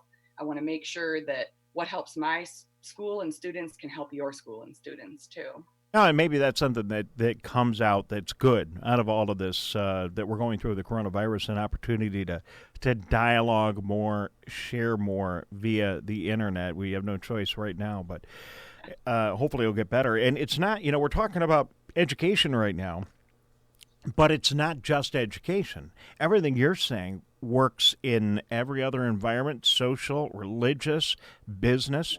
I know with my company, we've got just under 20 employees, and we find that the Zoom meeting at the end of the day is so helpful. I asked the staff yesterday, I said, do you really want to keep doing this every day? Because I thought they were, kind of bored. But no, they all want to do it. They like the Zoom meeting. People want to stay connected. And we don't realize, in a school is a very social environment. You see all the people that you're working with, and, that's a pretty big disconnect when it goes away. So it's really good to see that you guys are communicating and using these tools. And if folks are listening and watching right now, they're not in education, this works for everybody, don't you think? I completely agree. I've even had the opportunity to Zoom with my family, to Zoom with civic groups that I'm involved in. Those sort of things help because, number one, it's human interaction. We all miss it. And I love my family, but it's really nice to see other faces every once in a while. All right. Well, Stephanie, I appreciate you joining us. Before we go, in each of the districts that we've talked to, making sure that students have meals is very important. And I know that's something that's a big part of what you're doing in Troy. Can you tell us about it? Absolutely. Troy is, at this point, has a three-pronged approach to making sure that food scarcity or food insecurity is less of a concern for our community. The first is Troy received a federal food grant so that they're able to feed breakfast and lunch, like bag breakfast and lunches at several locations across the district, several days a week. So families with children ages birth to 18, free, no requirement, no check your ID, anything like that. They can arrive and receive bagged lunches and breakfasts at least 3 days a week from local areas inside our community. We've strategically placed those distribution points in the community so that if folks don't have transportation or aren't able, we can get them food that way. We also have a food truck running at Moarse on Thursdays from 12 to 2 that serves hot lunch. We served 380 hot lunches in an hour and 5 minutes last week. So we anticipate that demand to continue to be high there. It's a drive-through, so no one has to get out of their car. The volunteers handing food off don't have to have real contact interaction, so we can be safe. And last, and certainly not least, we have a program that runs for the entire district and the Troy community called Bridge the Gap.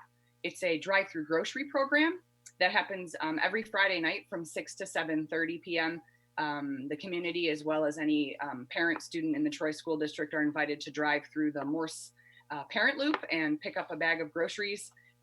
We've had an amazing outpouring of support from local businesses, individuals, civic groups to help support this program so we can purchase groceries. We've had restaurants and other businesses that have allocated resources to us, like last weekend, Costco called us and said, hey, we've got pallets and pallets of clementine oranges that we need to outsource. So we got those immediately and got them out to the community, and they'll be part of the bags this week. So Nice. that as much as we can, we're providing bread and produce as well as staples, basic things that help families get through a weekend, canned vegetables, fruit, macaroni and cheese, sort of kid-sized staples. So we want to make sure that food insecurity is part of the pyramid we can take care of or help to take care of for our community, because kids can't learn on empty tummies. And no, and right now there's, the schools are just great locations, and they're not checking IDs. None of them are. Your district, all the other districts we've talked to. If you need food, go to your local school. It's amazing that schools are able to feed our communities during this crisis. Stephanie Zendler, principal of Moarse Elementary School in Troy, thank you very much. Now, Stephanie, I'll put a little challenge out to you, because we are covering on a multitude of radio and television outlets a big chunk of Oakland County and a little bit beyond, and this is our third week on the air doing the show. And each day we've had a different Facebook partner that has taken the show and put it on their Facebook page, and we take care of all the technical stuff. So far, our best Facebook partner bringing us thousands of people is the Walled Lake School District. The Walled Lake Consolidated School continues. So wave to everybody. They can see you right now in Walled Lake. I think we should, in Troy, see if we can get on the Troy Facebook page. Maybe you can do you think you guys can get more viewers on your page in Walled Lake? We'll certainly try. All right. Would you give us, can we work on that? I'll work on it. All I know right. people. I know you do. See if we can get that done, because, I don't mean to put you on the spot in the air, but, it's kind of the way we roll here. But it really, we're just trying to get this message out to as many people as we can across Oakland County. And I know our viewers and listeners can take what you're saying in Troy and know that it's happening in Pontiac and in Auburn Hills and across all of Oakland County and Walled Lake and West Bloomfield and all the other communities we serve. Thank you for your time today, Stephanie. I really appreciate it. Great job. Thank you. Be well. Okay, you too. Take care. She is one of our great educators, Stephanie Zendler, joining us today in the Megacast. We're going to take a quick break. We'll be back in a minute. Lynn Henning will be joining us, former columnist at the Detroit News. I keep saying that. That's not correct. Former beat writer of the Detroit Tigers at the Detroit News for several years. He's now retired. He'll be joining us on the Megacast. We'll talk about the passing of legendary Tiger Al Kaline and the impact the coronavirus is having on sports. That, and then we've got a news update coming up from Lansing here in a couple of moments. We'll let you know how things are going in the state legislature, and Tyler's got that for you. So stick around. We'll be right back. It's the Megacast on 89.3 Lakes FM, 88.1 WBFH, the Bish Bit. Has anyone ever done that? It's my teeth getting in my way. 88.1 WBFH, the Biff, WAHS 89.5 Avondale Community Radio, Civic Center TV, and big thanks to Walled Lake. Great job, Walled Lake, on the Facebook page. Keep it coming. We'll be back in just a moment. Hi, I'm Dr. Faust, the Medical Director for the Oakland County Health Division. The most important thing you can do to prevent the spread of illness is to wash your hands thoroughly and often. Follow these 6 easy steps every time you wash your hands. Step 1. Turn on the sink and wet your hands with warm water. Step 2. Apply soap to your hands and lather between your fingers, under your nails, and the front and back of your hands and wrists. Step 3. Wash your hands by scrubbing them together for at least 20 seconds. Step 4. Rinse your hands with warm, clean water. And step 5. Dry your hands with a clean cloth towel, a paper towel, or hot air blow dryer. If you're using a cloth towel, make sure to change it often. For handheld faucets, turn off the water using a paper towel instead of your bare hand. Step 6. If you're using a paper towel, throw it away. Practice healthy habits like washing your hands after coughing or sneezing into them to keep you and others healthy. Go to oakgov.com/health or call Nurse on Call at 1-800-848-5533 to learn more. I know you're concerned about the coronavirus, and we're working hard to combat its spread and keep your family safe. But we need your help too. Wash your hands often with soap for at least 20 seconds. Avoid touching your face and cough into your sleeve. Replace handshakes with an elbow bump. Avoid large crowds or events, and if you're sick, stay home and call your health provider. Every one of us can make a difference limiting the virus's spread and keeping Michigan healthy. Welcome back to the Megacast. I'm Dave Scott. He is Tyler Keefe. Thank you very much for joining us on our great radio stations, 89.3 Lakes FM, 88.1 WBFH The Biff, WAHS 89.5 Avondale Community Radio, Civic Center TV, Channel 15, and on Channel 99 on AT&T. You can tune in even if you live, halfway across Oakland County. Just go to Channel 99, hit the West Bloomfield pages, and you'll find Civic Center TV. Thanks to the Walled Lake Schools for putting us on Facebook, and thank you for tuning in wherever you are. A lot more information on civiccentertv.com. News headlines that are coming in right now. First, Tyler Keefe, over to you, and you've got an update on what's going on in the state legislature in Lansing. Yeah, the Michigan Senate, this is being reported from WXYZ television, the Michigan Senate voted to extend the emergency declaration enacted earlier this month by Governor Whitmer for another 23 days. The Senate rejected the 70-day resolution extending the stay-at-home order 70 extra days that Governor Whitmer had preferred. So 23 more days, and it sounds like that was some kind of a compromise worked out. We talked to Raczkowski earlier in the program. He said they did have a compromise. Hopefully that's going to go through the House and will be approved, and that will give the governor 23 more days. I'm sure we'll be watching that on the news. Couple of news releases in my inbox. Michigan State Police are urging homeowners and contractors to postpone non-essential excavation. And if you have essential excavation, make sure you call 811. Isn't that Miss Dig? That's the statewide number that we have if you're going to be doing any digging around your house. I don't know why that is a particular problem, but it's an issue. Here's another one, Tyler, just out moments ago. Health care coverage available to Michiganders who lose their job or experience a drop in income. I'm on the phone. Let's see if I can read this. Michiganders who lose a job resulting in a loss of their health care coverage or a change in income may have low or no cost health care options available through the Affordable Care Act. So we'll have more of that. We'll get that posted on our website, Tyler. And I didn't see that note that you wanted to hand to me. Okay, good. I just need that telephone number. But if you are laid off and your employer is not able to continue your health care, there are new options through the Affordable Care Act. I saw that on television last night. So lots of good solutions. We're going to take a quick break. We'll be back. It should take us about 30 or 60 seconds. We'll get Lynn Henning on the phone and lighten up, talk a little baseball. This is the Megacast. Back in a moment. Hello, I'm Dr. Faust, Medical Director for the Oakland County Health Division.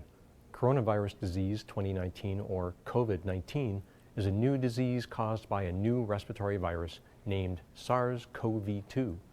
COVID-19 was first identified in December 2019. There is currently no vaccine to prevent coronavirus disease 2019. The best way to prevent illness is to avoid being exposed to this virus. Wash your hands often with soap and water for at least 20 seconds, especially after going to the bathroom, before eating, and after blowing your nose, coughing, or sneezing. Clean and disinfect frequently touched objects and surfaces using a regular household cleaning spray or wipe. Avoid close contact with people who are sick, and avoid touching your eyes, your nose, your mouth. Cover your cough or sneeze with a tissue, then throw the tissue in the trash. Finally, stay home when you're sick. For more information about coronavirus disease 2019, go to oakgov.com/health or call 1-800-848-5533. Welcome back to the Megacast. My name is Dave Scott. He is Tyler Keefe, hard at work over there on the other side of the studio, 6 feet away. 6 feet away? Always. All right. You're doing a good job, Tyler. Thanks to all of our radio stations all across Oakland County, 89.3 Lakes FM, 88.1 WBFH The Biff, 89.5 Avondale Community Radio. Collectively, these radio stations covering a huge part of Oakland and Macomb County. We appreciate all of them participating.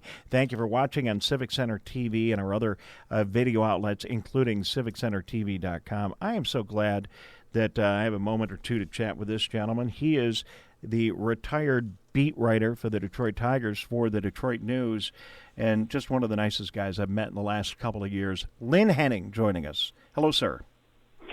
Hi, Dave. Yeah, tough 24 hours for everybody since the news we always knew was inevitable, but just simply couldn't accept arrived, and it's been tough grief.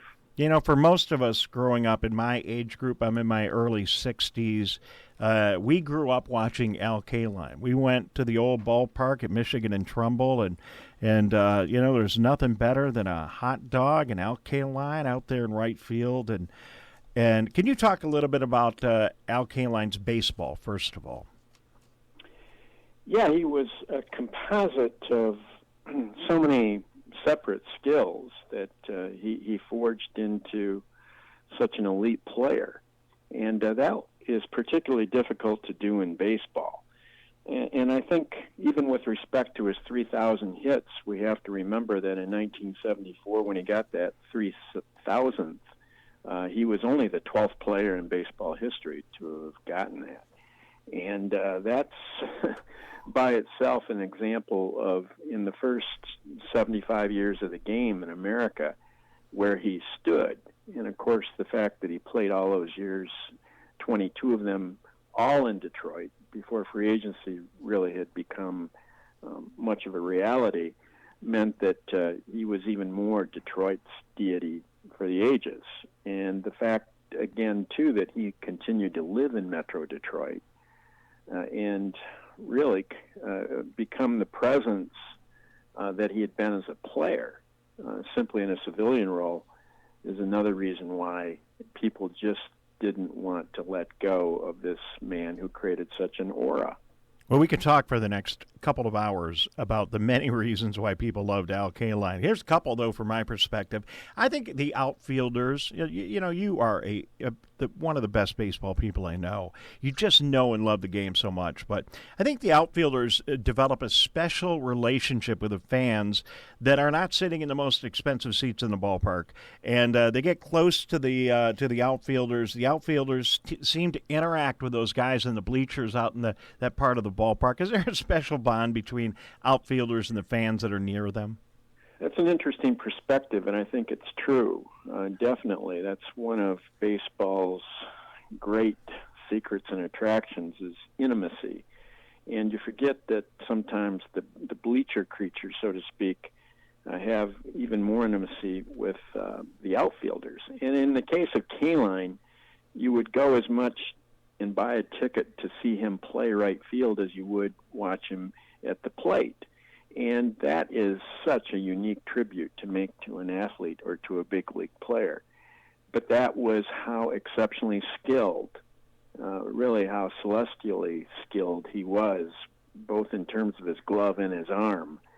And you just don't get that combination very often. Then couple it with, again, one of the best bats baseball ever knew. And there's no reason really why he's on the elevation he was as an athlete. What made him, I think, really, though, eternal in Detroit, again, the fact he played all those years, always with the Tigers, and then the realization that he was still going to be Detroit's. He just didn't move off to Scottsdale, Arizona, or somewhere like that. He stayed in Metro Detroit. And he was always around. And probably that was one of the smartest things that Mike Ilitch did as owner, was when he brought Al Kaline and Willie Horton in as front office attaches to the GM. He was going to not only take advantage of their baseball wisdom, and together they had more than a warehouse full of it, but he was going to make sure that these icons continue to represent the brand. And I think that's something that we're mourning yesterday, too, is really the loss of his identity as a Tiger. It's now going to be a memory as opposed to a living, breathing recollection of all that he has been. And that is going to be a really difficult separation, I think, for fans. Well, you know, and I think of the people of his era. And even though Ernie Harwell had a couple of years on Al Kaline, it's just that special bond because not only were they around, not only did they interact with people, after their career and say very active in the organization. For Ernie, he was working. For Al, his baseball career ended, but he was around the Tigers and had an opportunity to impact so many people, and then was in the community impacting so many people. It's just, they are icons not only of their effort on the field and around the game, but just icons of this community. You think, of Detroit, and you think of Al Kaline. I mean, he's as important as Woodward Boulevard. Absolutely. I'd put George Kell in that same group, sure, too. But those three guys together, and again, it's interesting, too, we're broadcasters. Of course, George was also a fabulous player. But they really kind of become this holy trinity of sports and baseball presences in Detroit. I think if you want to go beyond baseball, then, of course, Gordie Howe is there and Joe Schmidt's there from the Lions. But I would put, yes, Kaline, Harwell, and George Kell in a grouping and say that's pretty tall cotton to expect to even begin to replicate in one's lifetime. You're not going to do it. There will be others, but it's going to be 100 years before we're going to be able to talk about them in the same vein that we would talk about Al Kaline. And any of the Tigers, but in particular Al Kaline and others that were on the Tigers during the riots and then during the 1968 World Series championship. That was a very special time for the team and Al Kaline. Can you talk about that, Lynn Henning? Yes, it was. We went from the absolute extreme of urban destruction and violence to a year later, having this Year of the Tiger. And it's always been looked at as a way that Detroit healed. In some respects, true, as far as the desolation that everyone had really experienced the year before, and the embarrassment, the humiliation of having your city burning and looked at as the epicenter for all that was wrong with urban America right then. And then to have had this incredible party and celebration a year later, that was good. Now, it wasn't going to change the underlying economic dynamic that led to Detroit burning, the loss of 262,000 jobs, the move to the suburbs, the essentially fencing in of African Americans in Detroit. That was what bred the riot, and it wasn't going to be certainly countered by a World Series. But it was in terms of a collective city, metropolitan, and statewide celebration that everybody did need. The fact, too, that it was at the height of the Vietnam War probably was also an antidote to what we were experiencing at that point. There was just a lot of turmoil. And Kaline and Mickey Lolich and Northrup and Stanley and Cash and Freehand and Willie Horton and Don Wirt and the whole gang, and Gates Brown, on and on and on, Denny McClain, of course, these guys gave Detroit something that they were never, ever going to lose appreciation for. And 52 years later, we haven't.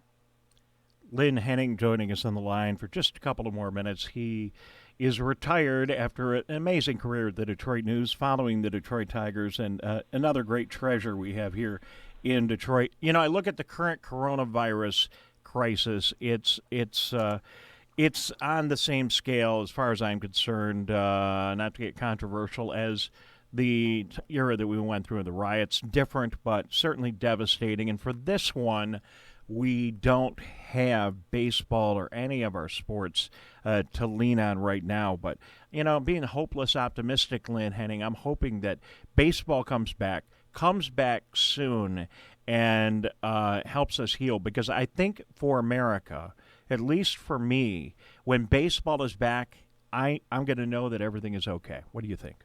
No, that's a good take on that. I think we all agree. I always said during spring training, I thought the essence of American innocence and pleasure and peace was a Grapefruit League game at Lakeland, Florida. It was just a sort of an Alice in Wonderland kind of an afternoon. It was beautiful. It was upbeat, and that game tends to do that to people. Probably because of the weather, and certainly because there's just this innate love for this game. It's always been escapism, and if we can get back to that, great. I fear just as much that we could lose a football season that is going to be very, very, very tough on the masses. And I hope this thing subsides before we get to that point. But we're just going to have to wait and hope and pray here that this thing, again, abates and that we can get back to some normal life. And a baseball game right now would represent that pretty beautifully. Lynn, thank you very much. How are you doing? If you don't mind, where are you? And are you okay and healthy? And you and, yes. and those you love are doing okay? Yeah, thanks, Dave. I live on St. Simon's Island, Georgia, with my wife, Susie. It's between Savannah and Jacksonville, and it's a very blessed area, and I'm very blessed. We have our health. We didn't lose any full-time jobs because of our 2 retirements, and that has given us a huge edge over so many people who I don't know how they're confronting each day with no employment. The desperation and the desolation there just leaves me aching, as it does all of us. But I have been gifted and blessed here, and for now, Dave, we'll hope that our health holds up primarily for everyone, and that later on we can recover and rebound and enjoy a life that we had known before. We will. Lynn Henning, we will talk to you on a happier day. Very, very kind of you to be charitable with you on this day. Thank you for talking to me. It helps me, and I know it was very helpful for our entire audience today. And I just want people to know the couple of times that we have met, you're just one of those special people that I was helping out with a baseball dinner, and just so our audience knows, and putting some screens and audio together for an annual Detroit Tiger baseball dinner. And, I'm just some AV guy. And Lynn, you made me feel special. You remembered my name. You came up to me. You made me feel like I was a big part of that every time. And you took my call today. You are a special person. You're appreciated. And thank you for joining us. And thank you so much for your contribution to our community. And please extend our condolences to all of the people that I'm sure you're talking to with regard to Kaline. Will do, Dave, and thanks for your beautiful words, too. Much appreciated here today as we all deal with some heartache. All right. Lynn Henning retired from the Detroit News, and Tyler Keefe. What a special guy. Absolutely, and it was great to take a walk through history with him. I'm someone who's been told some stories about the times around 68 and the championship the Tigers had then from my dad and from my grandfather, but to hear a recap of just how impactful that time and that championship and Kaline and George Cal and Ernie Harwell were on the city, it's great to get a historical perspective like that, and it really puts everything into perspective about how impactful sports can be on a community. Well, and the thing that I get as we wrap up today's broadcast, the thing that I get out of all this is, this will get better. When we were right in the middle of the 68 riots, I was around for that. I know you weren't. I was very young, but, that was a tough time, and there were plenty of us that thought, there was war, there was, the nuclear scare, there was the riots right here very close to where we all lived, and those were tough times, and we came out, strong, and I believe as you take a look back, we're going to, again, come out of this one and come out strong. For those of you that are suffering right now, our thoughts are with you. It's an absolutely terrible time and a difficult week. We're losing loved ones. Many of us are sick. The rest of us have a contribution we can all make. And the good thing is, in this crisis, at least from my perspective, the fact that you can make a contribution that makes a difference right now is a beautiful thing. So go wash your hands. I'm going to wash mine. Take care of yourself. Take care of your friends and family and everyone around you. And tune in tomorrow. We'll be back here for the Megacast. Thank you very much. Tyler, anything else? It looks like you got to go. I got to run. You got to go hit some buttons. You said that very well. All right. Thank you very much. I appreciate you tuning in. Make sure you tune in tomorrow on our great radio and TV stations all around Oakland County. It's so good to have you with us. Again, a big shout out to all of our stations and everyone who's participating, our entire crew. Thank you so much to Logan at Avondale Community Radio. Thank you to Ron at the Biff. And a big thank you to the entire team at Bloomfield Television who will be joining us live tomorrow on the Megacast. We're really looking forward to having you join us. Thank you for tuning in on Civic Center TV. A big thank you to the Walled Lake Consolidated School District for putting us on their Facebook channel today. That was awesome. And this is the Megacast on 89.3 Lakes FM, 88.1 WBFH The Biff, and WAHS 89.5 Avondale. Thank you for tuning in.